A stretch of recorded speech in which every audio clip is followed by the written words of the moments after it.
Hello friends, welcome to யாஸ்ட் recipes. இன்றைக்கி நம்ம மீல் மேக்கரை வச்சு சூப்பரான ஒரு பிரியாணி தான் எப்படி செய்யறதுன்னு பார்க்க போகிறோம். இது ரொம்பவே சிம்பிள், டேஸ்ட் ரொம்ப ரொம்ப சூப்பராக இருக்கும். இது லஞ்ச் பாக்ஸ்க்கெலாம் நீங்கள் பேக் பண்ணி கொடுக்கலாம், ரொம்ப நல்லாயிருக்கும். வாங்க எப்படி செய்யறதுன்னு பார்க்கலாம். அதுக்கு நான் இன்றைக்கி 1 கப் மீல் மேக்கர் எடுத்திருக்கேன். இப்போது நல்லா சூடான தண்ணியை இதில் ஊற்றிக்கலாம். இப்போ இந்த மீல் மேக்கர் ஒரு 10 நிமிஷம் இந்த சுடு தண்ணியில் இருக்கட்டும். இப்போ 10 நிமிஷத்துக்கு அப்புறம் எக்ஸஸாக இருக்க தண்ணி எல்லாத்தையும் இந்த மாதிரி பிழிஞ்சு விட்டுட்டு ஒரு பவுலுக்கு மாற்றிடுங்க. இந்த மாதிரி இதில் 1/4 ஸ்பூன் மஞ்சத்தூள் சேர்த்துக்கலாம். 1 ஸ்பூன் தனி மிளகாத்தூள் சேர்த்துக்கோங்க. 1/2 ஸ்பூன் கரம் மசாலா சேர்த்துக்கோங்க. உப்பு 1 ஸ்பூன் சேர்த்துக்கோங்க. நல்லா கெட்டியான தயிர் 1 ஸ்பூன் சேர்த்துக்கலாம். இப்போ இந்த மசாலாவில் மீல் மேக்கரை நல்லா பிரட்டி விட்டுக்கோங்க. நல்லா பிரட்டி விட்டு இது ஒரு 10 நிமிஷம் ரெஸ்ட் கொடுங்க. இப்போ குக்கரில் கொஞ்சம் தாராளமாக எண்ணெய் ஊற்றிக்கலாம். 1 குழிக்கரண்டி எண்ணெய் ஊற்றிருக்கேன். இதில் 2 டேபிள் ஸ்பூன் நெய் சேர்த்துக்கோங்க. இப்போ இதில் பிரியாணி ஸ்பைசஸ் சேர்த்துக்கோங்க. பட்டை, கிராம்பு, ஏலக்காய், ஸ்டார் அனிஸ், பே லீவ்ஸ் எல்லாமே சேர்த்துக்கலாம். இப்போ கட் பண்ணி வச்ச 2 வெங்காயம் சேர்த்துக்கோங்க. வெங்காயம் நீல வாக்கில் கட் பண்ணி சேர்த்துக்கோங்க. இப்போ வெங்காயம் நல்லா வதங்கட்டும். வெங்காயம் நல்லா இந்த அளவுக்கு வதங்கினா போதும், ரொம்ப வதங்கணும்னு அவசியம் இல்லை. இப்போ இதில் 1 ஸ்பூன் இஞ்சி பூண்டு பேஸ்ட் சேர்த்துக்கோங்க. இப்போ இஞ்சி பூண்டோட பச்சை வாசனை போகிற அளவுக்கு இதை வதக்கிக்கலாம்.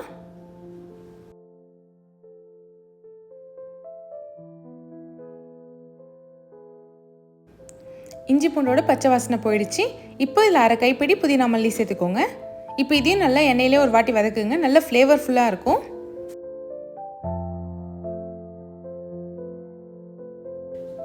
இதோடவே 1 தக்காளி பழம், நல்லா பெரிய தக்காளி பழமாக நான் சேர்த்துருக்கேன். காரத்துக்கு ஏற்ப பச்சை மிளகாய் சேர்த்துக்கோங்க. நான் 1 பச்சை மிளகாய் சேர்த்துருக்கேன்.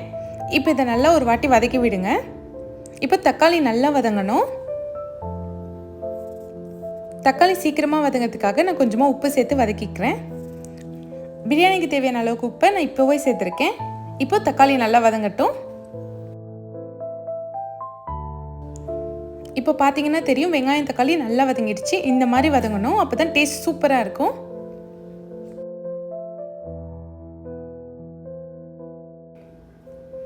இப்போ இதோடவே நம்ம ஊற வச்ச மீல் மேக்கரை சேர்த்துக்கலாம்.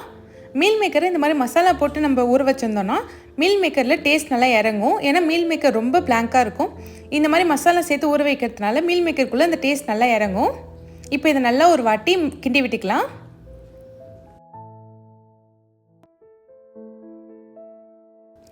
இப்போ இது ஒரு 5 நிமிஷம் எண்ணெயிலே வேகட்டும்.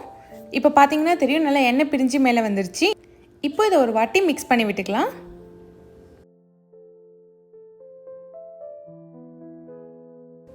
இன்றைக்கி நான் பாஸ்மதி அரிசியில் தான் பிரியாணி செய்ய போகிறேன். 1 கப் அரிசிக்கு 1/2 கப் தண்ணி சரியாக இருக்கும். இப்போ நான் தண்ணி சேர்த்துருக்கேன். தண்ணி சேர்த்துட்டு இது நல்லா ஒரு வாட்டி மிக்ஸ் பண்ணி விட்டுக்கோங்க. உப்பு பத்தலைன்னா இந்த ஸ்டேஜில் நீங்கள் உப்பு சேர்த்துக்கலாம். எனக்கு உப்பு கரெக்டாக இருக்குது.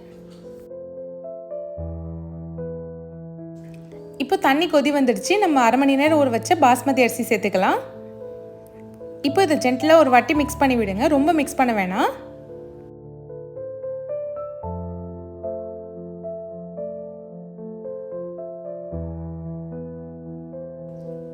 இப்போ குக்கர் மூடுறதுக்கு முன்னாடி இதில் கொஞ்சமாக புதினா மல்லி சேர்த்துக்கோங்க.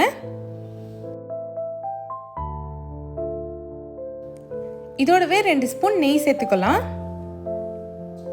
1/2 எலுமிச்சைப்பழம் சாறை நான் புழிஞ்சு இதோட சேர்த்துருக்கேன்.